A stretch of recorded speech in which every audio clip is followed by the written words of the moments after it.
Well, hello, my soul friends. It is Victoria, the soul nurturer. First of all, I just have to say I'm filled with gratitude and completely honored and excited that my last video received almost I almost said million, someday, 4,000 views. I received over, I think, 100, maybe 150 new subscribers. So thank you. Hello, welcome to my new subscribers. Many beautiful, inspiring, beautiful reflections in the comments. And quite a few people reached out to me privately. In fact, a number of you I still have to get back to. I really want to share about this experience of just holding space for 2 years.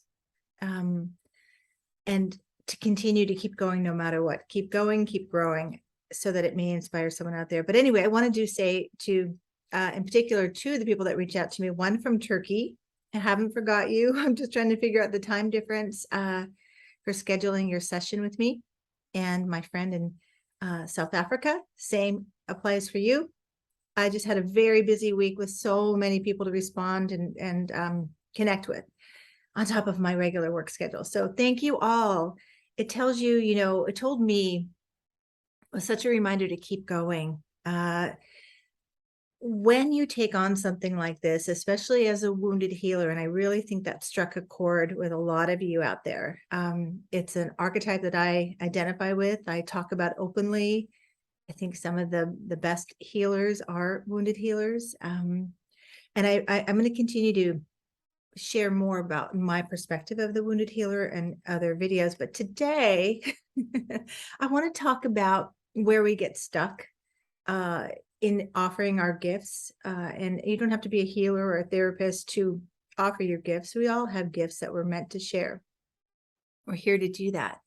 And part of the challenge in being a wounded healer, and again, we're all wounded in some way in the human experience. I often share my philosophy is that we are souls having a human experience, and we need to balance both. Yes, our spiritual journey is important, life-saving. It's the oxygen mask we keep on to be able to navigate this world, but we're here for a reason. And in our human experience is where we get wounded. That's where we connect to fear and limitations. So the focus today is that, just a little narrowing in the experience of a wounded healer is that wounded healers, or where we're wounded, we tend to feel less than, not good enough, imperfect, or a cracked pot. And so some of you may know the story. If you've ever taken any of my workshops, I often share this story. I'm going to share it in just a moment. I want to open my notes. I usually just speak from my heart, and but what I notice is when I just go and speak from my heart, I may leave out something I wanted to say. So I did have a couple little notes I wanted to say before we get to this story called the crack pot. Are you a cracked pot? I wonder after you hear the story if you relate to it. And tell me if you relate to the archetype of the wounded healer. Again, the wounded healer, my take on that, there's more. I did another video just on this topic, and I'm going to continue to unfold this. It's become a big puzzle piece of my purpose. I teach on, reclaiming soul potential to fulfill your soul purpose. And the way that I see that happening is that we gather puzzle pieces throughout our journey, throughout our challenges, throughout our struggles, and we cultivate these gifts, or I call it soul medicine, that is ours to contribute. Now, as wounded healers, it is also our medicine that we need to offer ourselves. And it's a continual, I was just talking to my dream work therapist earlier, and we were talking about, as therapists, we all go through this, don't we? That give yourself the love you give to others, give yourself the care you give to others. It's an ongoing theme for us wounded healers. So let's see. I wanted to say, I started this channel in 2020, January of 2020, before the pandemic. Intuition, my soul trying to fulfill a desire for me, because I have long desired to have a virtual platform. And many of us were pushed to do that, right? Suddenly, my office got closed during the pandemic. And so there I was, suddenly having to shift all of my work to an online platform. And YouTube, the desire continues to be the same, which is to outreach in a greater way to anyone who could benefit from what I have to offer, to, just to inspire, to lift up, to offer hope. Some of the tools in my transformational basket that I've gathered in my own wounded healer journey, and as a therapist, as a soul guide. So, those earlier videos, I was looking at some of them the other day, and I thought about posting an old one and a new one just to show what it takes to start where you are, show up as you are, imperfect as you are. And the wound that I was talking about is, this wound of, that imperfection. We can be really hard on ourselves and very critical. So if you relate to any of this, put a comment. I always love to know where what comes through me lands for you. But as wounded healers, there's this, never good enough. We're always striving to be better. So, now, with some healing and taking my own advice, practicing what I teach, I look back at those other old videos, even 2 years ago, and I can see my younger self showing up in the best way she could, with her fear and struggle and missteps and mistakes. And, in the past, my inner judge would have been really like, I would have not continued. It would have been too much, and I just kept answering the call. I kept showing up. And yeah, my videos aren't perfect. I don't edit. I just, I don't script. I have an idea, like, oh, I'll talk about that. Just like when I'm with a client in session, or I'm teaching a workshop, or talking to a friend. I don't like look at my, like script it out and read the script. I may look at notes in a workshop, and I'm going to look at a few notes here to talk about this subject. But the point is, I'm encouraging you, whatever you've put off, you've doubted yourself, you thought you weren't good enough, not perfect. There's no such thing as perfect. I often say perfection is what gets in the way of our potential. The illusion of perfection gets in the way of our potential. There's no such thing as perfection. There's a perfect way you deliver your imperfect self with your perfect gifts. So I just wanted to say that. And if you do comment, do me a favor. And no, I hope when you comment, I often say that to my clients too, shift out of if to when. We always want to talk in the direction of where we want to go, what we want to experience. So speak in that direction. So don't say if, say when. So when you comment, and thank you for doing so. I really am inspired to grow this channel even more. January, I'm taking the month of December off to really vision for new possibilities for this channel, for my work and my outreach and serving others, and nurturing soul potential as a hypnotherapist, as a soul guided spiritual director, and my many other trainings I have. But let's see, I lost my train of thought. Let me take a sip of water. I'm super thirsty right now. I just got back from a bike ride. And I only had a little bit of time to do a video, so I'm doing it now. So comment. When you comment, tell me where you are. Like, even if that's all you comment, I hope that you will say a bit more about what your takeaways are. That always helps me if I'm connecting and I'm offering something. But tell me where you are. That makes me so happy to learn that people all over the country are watching. Wow. Thank you. Thank you. Thank you. So much gratitude. Okay. So, yes, the message here I want to really offer to you and inspire you with, that let go of perfect or getting ready. I do it, but I'm not quite ready. I don't have this done or that done. Let go of comparison and just be willing to show up in the way that you can right now. Okay. So I wanted to read a story to you. I probably could tell it from my heart, because I love this story so much. And I tried to track down the origin of the story the best I could find. It is an Indian parable called the crackpot. And I'll kind of look at my notes, but I want to tell it as if, because I like to, when I tell a story, I make it more relatable to the people I'm serving. So the cracked pot. And I believe by the end of the story, you may relate to being a cracked pot, and let me know if you do. So there's a water bearer in India who has two large pots, and his job is to fill those pots up with water in the local stream, put them on a carrying stick, and walking up this mountainside to the person he's caretaking the house and the owner of the house, and he delivers water to them. So he gets the water in both of the pots, and one of the pots has like a crack in it. So by the time he gets up to the owner's house to deliver the water, half of the water has kind of drained out of the pot. And so the other pot's perfect, no cracks, no holes, and it's able to deliver the full amount of water.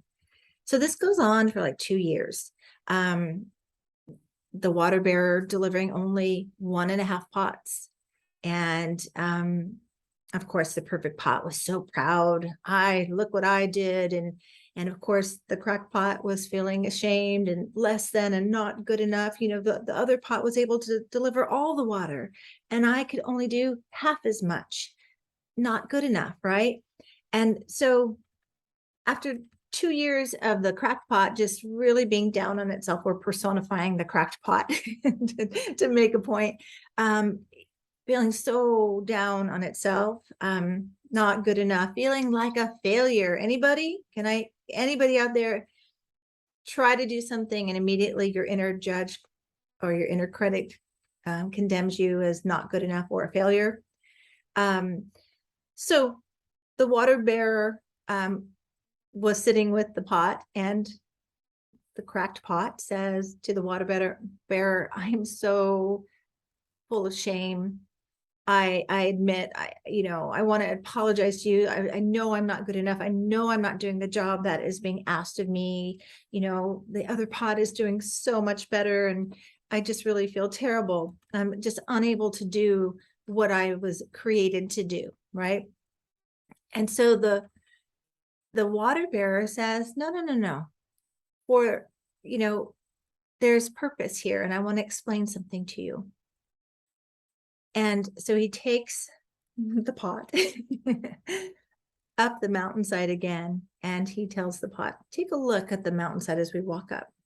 Notice the right side where you are, where I carry you towards the house, is full of flowers, beautiful flowers. And there aren't any flowers on the other side. And so with compassion, the water bearer is telling this cracked pot who's so down on itself. I relate to the cracked pot. I'm wondering if you do. Because of you and your perceived flaws, we were able, you and I together, to create something beautiful. Because as I walked up the mountainside, aware of the crack, your flaw, you watered the seeds that I scattered along the mountainside. And so in addition to delivering a pot and a half of water, I was able to deliver beautiful flowers to the home. So isn't that beautiful? It just makes me tear up. So I'll just read this part. Did you not notice that there were flowers on the side of the path on your side, but not on the other side? That's because I've always known about your flaw, and I celebrated it. I planted flower seeds on the side of your path, and every day while we walked back from the stream, you watered them. For 2 years, I've been able to pick these beautiful flowers and decorate the table of the house. Without you being just the way you are, you would not have this beauty to grace this house. I love that line so much. Without you being just the way you are. Everyone just take a breath with me. just the way you are, perceived flaws and imperfections, that brings your unique light, your unique gifts, your unique offerings. Okay. So I just love this. I mean, really, you think about how you do that, you're on your own in your world. Where do you maybe rack up a lot of self-criticism and then maybe compare yourself to someone else and the way they do something, and you don't quite look like what they're doing, or they seem to be doing it effortlessly and you struggle? Believe me, I'm talking to myself here. This is the cracked pot. This is the wounded healer story. It really speaks to the essence of the wounded healer's experience. So I wanted to share that because, again, it's up to us. You know, it was up to me when this call came to do a video, to do a YouTube channel. You know, the critic came. Why? What do you have to offer? Why would you? There's already enough YouTube channels out.